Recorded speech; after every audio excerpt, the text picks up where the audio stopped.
How's everybody doing there? Welcome to the channel. Thank you for tuning in. If you've never been here before, please hit the subscribe button, hit the thumbs up button. Everybody else, welcome back. I appreciate you. I'm going to read a little story today, and I hope you enjoy it. It's actually a story I read on my channel. I posted on my channel about a year ago, a little over a year ago. But I had many requests from people asking me to read it again. For those of you that may have never heard it or didn't see any of my older videos. So a lot of people like this story. I'm very grateful of that. And it's a true story that took place in my life. And it's very meaningful to me. It's a little something different than talking about prison, a little something different than following criminal cases. It's a sentimental story. And I just hope you enjoy it. So try and close your eyes and visualize this story. And I think it's nice when someone could just close their eyes and listen to the words. But whatever you feel, I just, like I said again, hope you enjoy the story. It's called Monster Man, and for those of you that heard it, maybe you'd like to hear it again. And for those of you that never have, I consider it my privilege that you listen. So here we go. Monster Man. I cannot tell you exactly what year this story began. I believe it was 1993. My mother was living at East Broadway in Long Beach, and I lived 6 houses away on the same street. My car was in the shop, so I walked down the block to borrow my mother's. I needed to drive into Mineola or something. I can't even remember, and it's not really that important. What was important is that my ass got lost. Allow me to openly admit that I am not a joyful person to be around when I'm lost in a car. These days, I'm much better. And I mean, we have GPS, which is the greatest invention in the world. But in the old days, I don't think I ever followed a map. I have no idea how I got around. I basically did most driving by landmarks and memory. When I did get lost, I suffered horrible anxiety and frustration. Like just put the car in park, get out, and walk away from it. So now I'm somewhere in my mom's car lost. I'm not in the woods or another country lost, but I've been driving around for 10 minutes and I have no idea where I am. And remember, GPS did not exist. Remember when people had to roll down the window and ask for directions? Excuse me, do you know where? Those were the old days. I pull over and stop at a payphone. You remember those? For you kids, a payphone is when you could walk over to a phone on the street, put a dime in, and make a phone call. Holy shit, I'm old. What are you laughing at? If you're reading this and you remember payphones, then your ass is old too. I called my mother to ask directions. This is like beating myself in the head with a hammer. My mother may be one of the most intelligent people I ever met in my life, and I love the woman with all my heart and soul.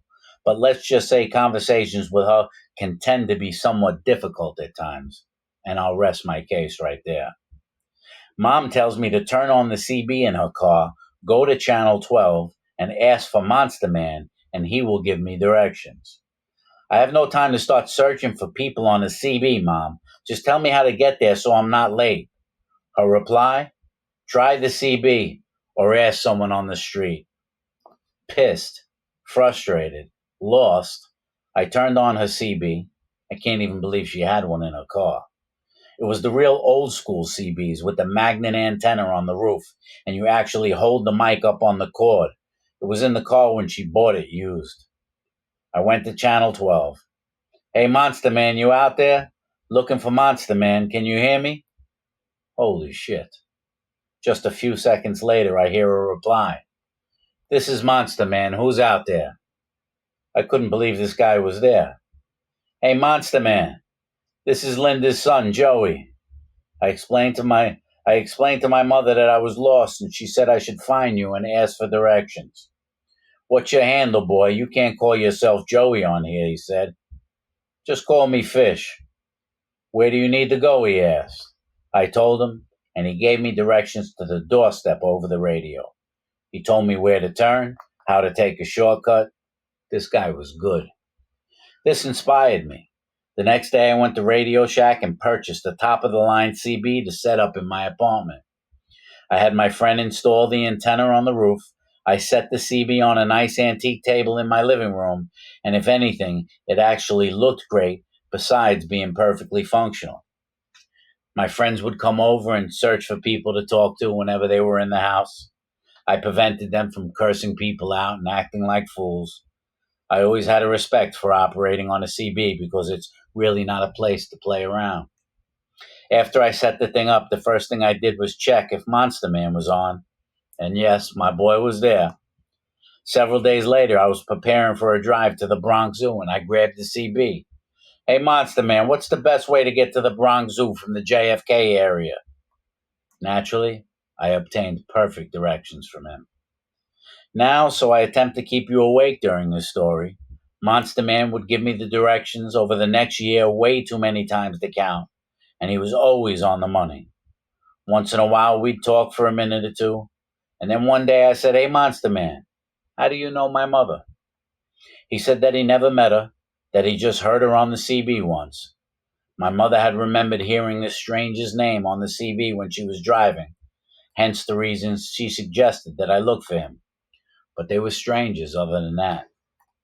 I would say several more months passed when I said, Monster Man, every time you hit me on the mic, it gets pinned.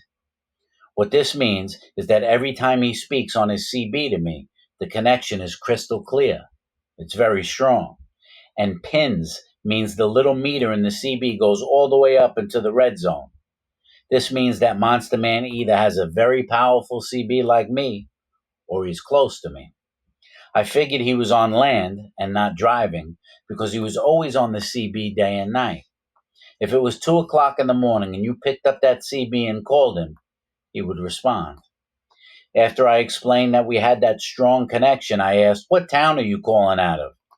He told me that his CB is at home with him and that he lives in Long Beach.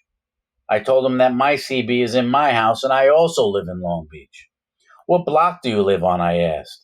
Broadway, he replied. I almost fell down. Holy shit, I live on Broadway as well. What number are you? Monster Man lived about 8 houses down the street from me, on the other side of the street, and almost directly across the street from my mother. I had been talking to this guy for almost 2 years, and he was across the street. What's your exact address? I'm coming over to meet you, I said. That's not a good idea, he replied. They don't call me Monster Man for no reason. I'm coming to meet you, I said. He gave me the address, and I literally just walked out of my house and down the block to his doorstep in less than 2 minutes. He told me to knock on the downstairs door and just ask for Steve. The house was this older brick and stucco home, main level of the house upstairs, and a ground level apartment typical in many of Long Beach's older properties. When I knocked on the door, an older woman in her 70s answered, wearing a nightgown, and so polite she reminded me of the elderly that were raised down south in the old days. I asked for Steve, and she led me through the dark apartment into one of the back bedrooms and pushed the door open. There was my buddy. He was laying in bed, propped up on some pillows, and I think about it this time, he was well over 600 pounds, with no legs. Things like this never fazed me in the slightest. What's up, brother? I said. He replied, Come over to the bed and shake my hand. I can't see you. I'm blind. There was my buddy Steve, 600 pounds, no legs, blind, and an awesome dude. I walked over to the bed, shook his hand, and gave him a huge kiss on his face. We started talking like we had known one another for 30 years. It was instant friendship, a great connection from the start. My first question to him was, How in the world do you give me directions all over this country? He explained that for over 30 years he was a long-distance commercial truck driver. He knew the roads of this country like the back of his hand. He even kept up to date on the new routes being built across this country by staying on the CV with his old trucker boys. It was his love. He was always a big man, a heavy man, and then he got diabetes. He had one leg amputated. Several years later, the other one was amputated. After this, he lost his eyesight completely. Because of this, his weight gain became out of control. When we met, he had not left his bed in 4 years, not one single time. I started stopping by Monster Man's house at least 2 or 3 times a week. When I suggested that I bring my mother over to meet him, he was against it. I think embarrassed. But when my mom did come over, she as well gave him a big hug and kiss, then started helping his mom with things around the house. We all started to hang out together. Monster Man enjoyed smoking pot, and when he smelled it on me during one of my first visits, he said, "I smell the weed. Is it any good?" I told him I get the best weed around, and that's when we started smoking together, now almost every day. Because of his disability, he was getting pills, any pill under the sun that he wanted from doctors. I mean, he was an obese blind man with no legs and diabetes. If he wanted something, they gave it to him. We spent countless days and nights sitting in his room completely out of our minds, laughing out loud, telling funny stories, and also having conversations of substance.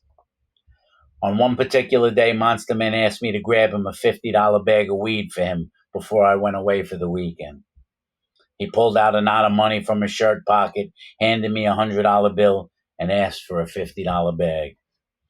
As I was turning around to walk out, he said, "Make sure you bring me my change." Only kidding around. I said, "What do you mean? You gave me a $50 bill." "Bullshit," he said. "I gave you 100. In my pocket, I have 200, 650s, 1020s, three fives, and five singles. I grabbed the second bill down, which is 100, which means you owe me 50. This was all in fun. I would give Monster Man anything in the world he wanted from the day we met. When I realized that he had not left his bed in over 2 years, I was determined to get him outside, out of the house. He was strongly against this. He was very scared. I knew if I could maneuver him out of the bed into a special wheelchair that he had, from there I'd be good. He wanted to feel the muscles in my arms before we attempted this. He was seriously scared we couldn't make it happen. It took us almost a half hour, but with the strength of his arms and my body, we got him in the chair, ready to roll. I remember the day because my birthday was one day prior. It was a boiling hot day, about 90 degrees. That's when I looked at him and said, "We're getting out of the house today." After getting him in the chair, I pushed him out of the house, across the street, up to the boardwalk, and then stopped at the bottom of the boardwalk ramp. Looked at Monster Man and said, "Okay, brother, get ready, because I'm going to start pushing you as fast as I can with a running start so we can get up this ramp. And if you start to roll backwards, I'm telling you now, I'm jumping out of the way because you're over 500 pounds, and I'm not in the mood to get flattened like a pancake." We were both nervous, maybe me more than him. I wouldn't attempt it if I didn't believe I could do it. I pushed, I ran, and I made it almost 90% of the way when I had to lean my shoulder into the back of the chair and push with all my might to get him up. But we did it. We were up on the Long Beach boardwalk on an August 90-degree day. The sun was blazing, people were all over. I pushed him up to the benches, and we sat there, breathing in the ocean. As soon as I look up, he's lighting a joint. We brought a few cold beers as well, and we just sat there getting baked, a cold beer in the sun. He asked me to explain the surroundings, and as I did, he started crying. He said he just couldn't thank me enough for getting him out of the house, and it was the best day he's had in the last 10 years of his life. Naturally, I started crying like a baby. It was a beautiful moment, a touching moment, a moment that remains in my heart. Please understand that I only address Steve as Monster Man because that is what he preferred and asked many people to call him. We went up to the boardwalk another time a few weeks later. What was funny is that it took about a week for him to ask, but I knew it was coming. It was about 2 in the morning when we were sitting in his room, and out of nowhere, "When do you think we could go up to that boardwalk again?" "Whenever you want to go, my brother."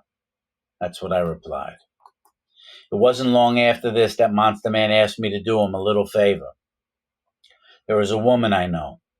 We went to high school together.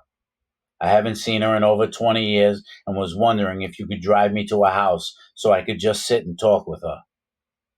Naturally, this wasn't a problem. She only lived about 40 minutes away, so we arranged for me to pick him up in the morning. It would take some work getting Monster Man into the front seat of the car. He told me the woman didn't know he was coming. He was going to surprise her. I'll pick you up at 10 a.m. and we'll head over there. The following morning, I jumped in my car. I drove down the block and headed over to his house.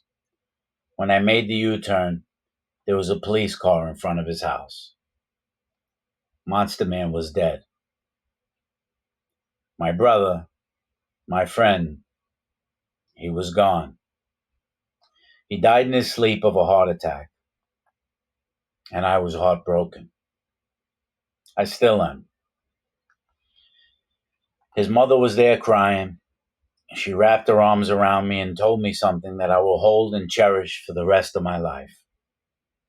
Steve loved you, Joseph, and you changed his life in ways beyond words. I spent a decade without seeing my son happy, and over a decade without hearing my son laugh until you came into his life. Steve loved you, Joey, and he would tell me this every time you walked out the door. Thank you. Then we hugged for what felt like 10 minutes. I walked into the room, walked up to Steve, put both my hands on his face and kissed him on his forehead. I love you too, Monster Man. I love you too. I'm glad I got through that story without breaking down, because usually it happens to me. I miss Monster Man. I love Monster Man. And that's the power of love, is that 28, 38, 48, that's 35 years ago. And the love still exists. That's 35 years ago. The love is still present. When you love someone, they could be gone for 50 years. But love never dies. That's the story of Monster Man. You guys take care.